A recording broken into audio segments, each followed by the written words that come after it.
World Update 11 for Microsoft Flight Simulator has been announced. It's for Canada and will be releasing on the 27th of September.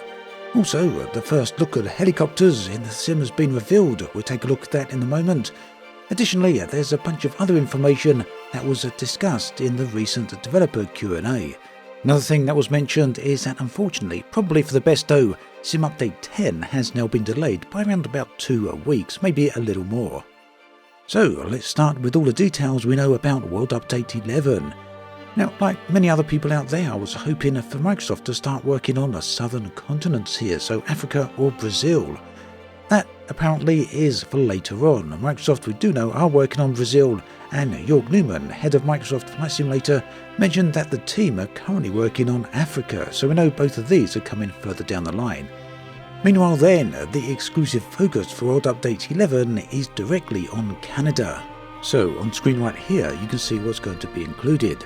As usual, digital elevation maps are going to be a thing, as well as 5 bespoke airports. 89 points of interest, 12 photogrammetry cities, that's pretty huge, quite a lot. Probably most of the major cities in Canada actually. There's going to be 3 landing challenges, 3 bush trips and 3 discovery flights. Also on screen right now you can see a few screenshots of those airports along with some of the points of interest. So yep, this is coming on the 27th of September, and of course don't forget before that date is going to be a Sim Update 10, although that has been delayed somewhat, so it seems that right now Sim Update 10 and World Update 11 are going to be released very close together. Okay, so here's a little bit more information on that Sim Update 10 delay. The beta itself has been very successful, Microsoft say, with around about 30,000 people actively testing it. Now the delay itself is primarily down to performance and stability issues. Over the past few weeks, many people on the forums have been pointing this out and requesting that Microsoft do actually delay the update. They've agreed to do that, they do see and agree that there's problems, and those stability problems are going to be fixed.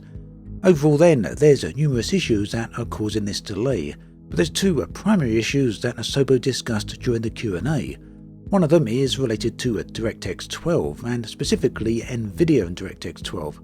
Asobo say they're working directly with NVIDIA to try and fix this. Basically, it comes down to artifacts and memory management issues. No date yet on when NVIDIA will get around to fixing this or helping them to fix it, but once it's done, Asobo will be able to move on. The other issue, the separate issue here, is with DirectX 11. These are connected to optimizations with memory. So yeah, this also needs a bit of extra time to fix, and once done, should put Sim Update 10 in a pretty good position. Now I know many of you are waiting for DLSS support, and this is something I've been looking at in previous videos. Asobo put together this chart here, this table, that gives a bit of information on what exactly DLSS is going to offer. At the bottom of this chart then, you can see the GPU times. This shows how much GPU time you're going to save when enabling a DLSS. Specifically here, you can see there's a significant performance boost just by enabling a DLSS on the quality mode. This is further improved if you go all the way down to ultra performance, where pretty much you'll gain twice the performance as what you would compared to a TAA. Of course, there's a major visual trade-off here. The trade-off is pretty much non-existent when using DLSS quality, but it's quite noticeable when using DLSS Ultra Performance. Nonetheless, it's an option that you may want to use due to the amount of performance and that it will actually gain you.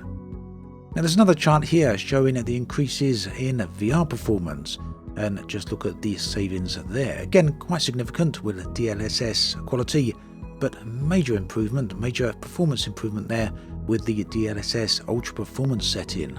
Now, as I mentioned, I've done a video on this previously, currently showing the performance in the recent beta. The beta has been updated, but I'm not planning on doing a comparison again until this reaches the final release, so once the Sim Update 10 is actually live. Now, a number of other people have been asking about AMD support. This is specifically relating to a Super Fidelity Resolution 2.0. So currently, yes, AMD sharpening exists in Sim Update 10 beta. FSR 2.0 meanwhile is something separate, and it will not be coming in Sim Update 10. But Asobo are working on it, they're working on it with AMD, and it's something that should hopefully be arriving in a future update. Also, there's the subject of DLSS blur issues. Again, this is something that Asobo need help from Nvidia in order to fix. Essentially, you may have noticed this blur issues basically affects the glass cockpits within the sim, so hopefully this gets fixed in time for the Sim Update 10 final release. Talking of releases, here is the current roadmap for all upcoming releases for Microsoft Flight Simulator. As you can see, it's filling in very nicely. On the top, you may have noticed something a little bit strange there for August CU1. Now this is an update released for Gamescom. Gamescom is later this month, and Microsoft, it seems, have got a somewhat a secret release here. Maybe something small, maybe something fairly large. We'll have to wait and see. But they've got something to announce for later in Gamescom. So we're going to have to wait and see what that is. Meanwhile, Jörg Newman said that he's working on the roadmap for 2023, so plenty more content to come down the line later into next year. And talking of new content, here is the first look at helicopters actively in the sim, and that is outside of trailers.